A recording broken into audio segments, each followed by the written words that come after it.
What's up, movie fans? Guys, we recently got a brand new DC show, The Penguin. This series is a spin-off of The Batman, obviously centered around the iconic Batman villain, The Penguin, and this is a show that I have been super excited for months. I just think that the basic idea of this show is fantastic since it was essentially pitched as a crime thriller show taking place in Gotham City. And I just think that that is an amazing idea. Obviously, Gotham City is the most crime-ridden city in the history of fiction, so making a grounded crime thriller set in Gotham is just a fantastic idea. And then beyond that, I just really liked The Batman. I think that's one of the best superhero movies that we've gotten in recent years. So I was really excited for The Penguin. With that being said, did this show live up to my expectations? Let's get into it. I'm going to talk about everything I liked about the show, then everything I disliked, and then my final score, as always. I also just want to say I'm going to try my best not to get into spoilers for this video. So if you haven't seen the show, you can watch this video and not get it spoiled for you. With that being said, let's get into it, starting with everything I liked about The Penguin. I think that this show uses its concept fantastically. The concept of a crime thriller show in Gotham, like I said, is a great idea, and this show really plays around with the world of Gotham City as you have all of these different crime syndicates, crime families, and gangs kind of competing with each other. The series obviously takes place right after the events of The Batman, so Carmine Falcone, the kingpin of crime within Gotham, has obviously just been killed by the Riddler. So now all of these crime families are kind of trying to take advantage of this massive power vacuum that has been left in the city. And the series follows the Penguin as he tries to kind of manipulate and scheme his way to the top of the food chain and take over all of the crime in Gotham City. And I found this to be an incredibly compelling and tense journey. I think that this show really does do a really good job at making you truly feel how crime-ridden Gotham truly is. Like, after I watched this show, one of my first thoughts was, this is a city that needs a Batman. We need Batman to stop all of this insane crime that is going on within Gotham. And I think that that is just really cool that this show managed to make me feel that. But obviously, this isn't just a show about all of these crime families competing for power. This is a show about the Penguin. So what did I think of the Penguin? Going into this show, I honestly wasn't entirely sure what to expect from the Penguin because the Penguin really didn't get that much screen time in The Batman. I liked him in The Batman, but he was very much a supporting villain in that movie who didn't really get a lot to do. And I thought that Colin Farrell's performance was great. I really liked the prosthetics, and I thought that it was insane what they managed to do there. But I just wasn't really sure what to make of him as an actual character going into this show. And almost immediately, this show managed to get me invested in the Penguin, because the very first scene of the show revolves around first setting up kind of the Penguin's goals, his aspirations, and his ambitions going into this show and what he really wants. And then the Penguin makes an incredibly stupid and rash choice in the very first scene of this show that immediately topples a whole bunch of dominoes, and the entire series is kind of following the Penguin, kind of trying to control where those dominoes fall after the incredibly stupid thing that he did in the premiere. And I think that immediately got me invested in this character and his journey. I thought that the Penguin was a very interesting character in the series because at the start of the series, you are very much rooting for the Penguin. Obviously, he's not a good person. He's the Penguin. He's an iconic Batman villain. But at the start of the show, there's a ton of scenes with his mother in particular that make him seem kind of vulnerable, and you kind of want him to get what he wants because of his dynamic with his mother, and they make it very clear that he is mainly motivated by just trying to get his mother the best life possible. And so I actually was kind of rooting for the Penguin at the start of this show. Once again, I didn't necessarily like him as a person, but I was rooting for him over a ton of these other villains. And then as the show goes on, this show slowly made me hate the Penguin. This is not a show where you are supposed to like the protagonist. The Penguin is an awful person. Some of the things that he does in this show and some of the things that are revealed about his backstory throughout it, they are shocking, and they truly make this guy a villain. And I actually really, really like that. I respect the fact that this is a show that isn't afraid to make its protagonist a villain, especially in this era where we've been getting like so many projects from Sony where they kind of try to take these iconic Spider-Man villains and they go like, they're not actually the bad guys, they're the good guys. Look, we have this entire movie that turns them into an anti-hero, and a lot of people have just been really annoyed with that, including myself. And this is a show that kind of does the exact opposite. This show shows you why you shouldn't like the Penguin and why Batman needs to stop this guy in the Batman Part 2. And I really like that. I really respect the fact that this show was able to go to some incredibly dark places with its protagonist. With that being said, the Penguin isn't the only great character in this show. Talking about some of the other characters, the other character who I really loved here was Sophia Falcone, who is kind of the antagonist of the show. And I also really like what they do with Sophia because in a lot of ways, her dynamic throughout the show is basically the exact opposite of what they do with Oz, where at the start of the show, I wanted Sophia to lose because she does kind of come across as an unhinged psychopath at first, and you obviously don't want her to win. She's standing in the way of Oz, and I really liked Kristen Miliotti's performance throughout the first few episodes of this show, as she just truly manages to convey Sophia as this this person who seems kind of unhinged and you're not entirely sure if you can trust her. But then, around halfway through the show, they turned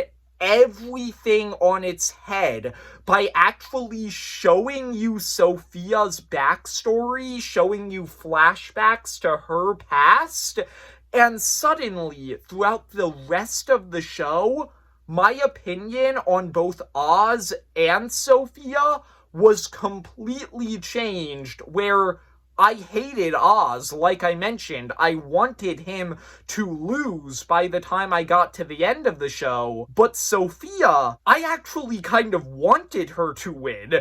At a certain point in this show, you are no longer rooting for Oz, you are rooting for Sophia, because they show you she's actually lived an incredibly tragic life, and even though she's not a good person either, she does some terrible things in this show, your viewpoint of her is kind of, okay, she's a psychopath, but she's kind of earned the right to be a psychopath. Like, with what happened to her, I completely get it. I completely understand why she's angry at her family, why she wants to be in control. And to a certain extent, she kind of deserves it over Oz and a whole bunch of other characters in this show. And so I thought that that was an incredibly interesting dynamic between Oz and Sophia, where at the start of this show, obviously you're rooting for Oz. You want him to succeed, and you don't really trust Sophia. But at a certain point, the show kind of plays with the morality of all of it and switches everything on its head, and I thought that that was really well done. With that being said, even though this show left me incredibly conflicted on whether or not I was supposed to root for Oz or Sophia, there is one character who I was rooting for throughout this entire show, and that is Victor. This is a young kid who Oz kind of takes on as his protege at the start of the series, and I thought that Victor was a super interesting and compelling character, and he honestly is the only character who I wanted to succeed throughout the entire show. There's a lot of elements with him throughout this show where it's just really, really tragic. He's constantly put in situations throughout the show where he has a choice to make on whether he wants to follow Oz into this life of crime or whether he wants to escape it and go on to do much better things with his life. And he almost always chooses Oz, and it's super tragic as you just see Oz kind of manipulate this kid into going further and further down this dark path. But at the same time, I found Oz and Victor's dynamic with each other to be incredibly interesting, because towards the beginning of the series, there's a lot of elements to it that are kind of wholesome in this strange, twisted way where Victor kind of needs this father figure in his life, and Oz kind of steps in and kind of helps mentor him, and there's actually a lot of really touching conversations between them, and so that was just a part of the show that I found to be so fascinating. I really liked Victor as a character. Something that I'm going to say right now, I think that Colin Farrell, Kristen Milioti, and the actor who plays Victor, I'm not entirely sure how to pronounce his name, but I think it's Renzi Feliz. Those three actors need to get nominated for Emmys because they are phenomenal throughout this entire show. I loved them all. and I just really, really hope that people recognize how amazing their performances are. There's a lot of other kind of supporting characters in this show that I could mention in the positive section because there's just a lot of really great characters in here. I really liked Oz's mother. I liked Oz's dynamic with his mother. I thought that that was a super compelling part of the show where Oz's mother truly is the only character in the show who Oz truly cares about, apart from maybe Victor. There's kind of some gray area there. But, like, Oz's dynamic with his mother was so fascinating throughout the show. There's a lot of mystery behind it. There's a lot of really dark elements to it. And there's a lot that I really don't want to say about it for spoiler reasons. But yeah, I just really loved their dynamic, especially as you get into the second half of the show. A lot of their scenes together were some of my favorite scenes in the show. The actress who plays Oz's mother is just another actress who absolutely killed it in this show. I also really liked Sal Maroni. I thought that he was kind of a nice addition to the show as kind of this secondary rival to Oz. He's played by Clancy Brown. He's fantastic here. I liked a lot of Sophia's family members as kind of just these super hateable, villainous people who you want to see her defeat throughout the show, especially Johnny Vivi. I really liked them.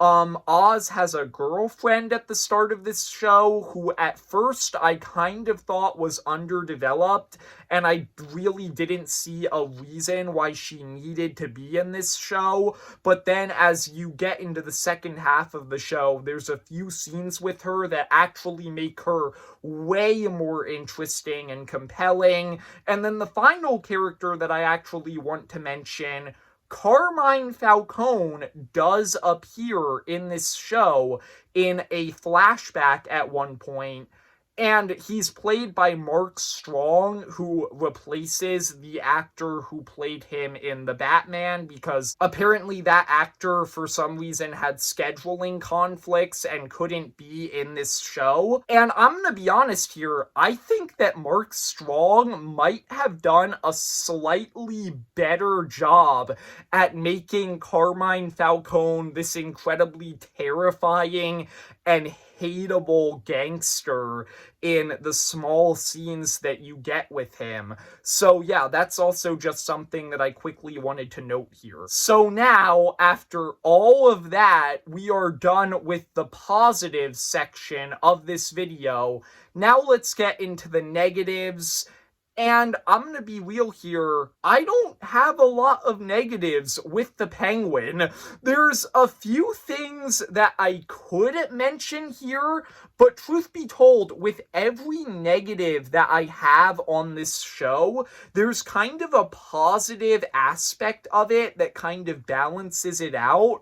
Like, I could mention, I think that there's a lot of elements with Victor's character throughout this show that are kind of predictable, but at the same time, I don't necessarily see that as a problem, because I think that a lot of the time, the fact that you know where his character is going in this show kind of makes him more compelling. I could also mention that I think the show is slow sometimes, but that's not necessarily a huge issue. It's a slow burn. Like, it earns all of the moments it builds up to, so the fact that it's kind of slow getting there, not really a huge issue. I've already mentioned the fact that both of the main characters of this show, Oz and Sophia, were kind of hateable, but that's not really an issue either. That's kind of what I like about those characters. I'm not really sure if I have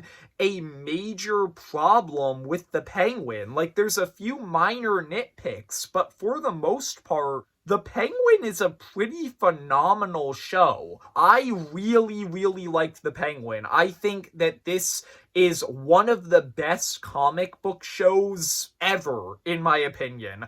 A lot of people have been saying that it is the best comic book show. I don't know if I'm ready to go that far, but it's still a really, really interesting show that I found to be super compelling. I really liked following a Batman villain. I really liked the fact that the show actually let him be a villain.